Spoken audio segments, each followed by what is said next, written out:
Comment être plus sociable? Il est important d'être sociable quand on vit en société. Toutefois, ce n'est pas grave si vous ne voulez pas aller au club un soir sur deux ou accepter toutes ces invitations à des événements sur les réseaux sociaux.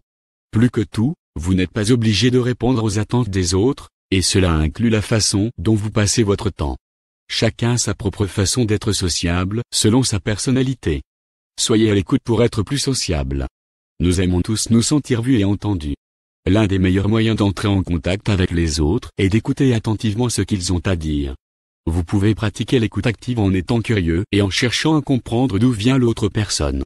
Évitez de l'interrompre au milieu de l'histoire ou de parler par-dessus lui lorsqu'elle répond à une question. Offrez-lui plutôt toute votre attention et votre intérêt sincère. Essayez de poser des questions complémentaires lorsqu'elles vous semblent naturelles, pour montrer que vous écoutez attentivement ce qu'elle dit. Faites des compliments. En cas de doute, dites quelque chose de gentil. Les bons mots au bon moment peuvent rendre la journée de quelqu'un nettement meilleure et ouvrir la porte à une conversation.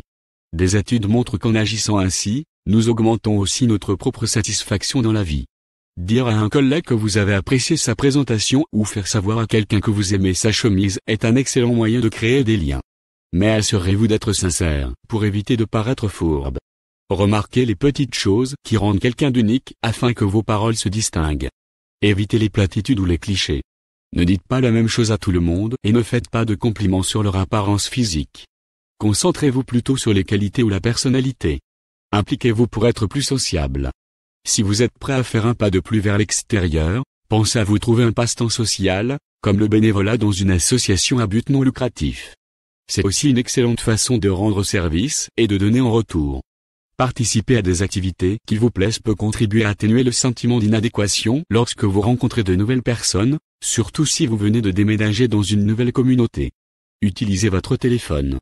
Si vous êtes plutôt du genre solitaire et que vous n'aimez pas vraiment les réunions de groupe, essayez de téléphoner à un ami et de fixer un moment pour déjeuner ou simplement pour discuter par vidéo. Mieux encore, invitez-le à venir chez vous pour vous sentir plus à l'aise.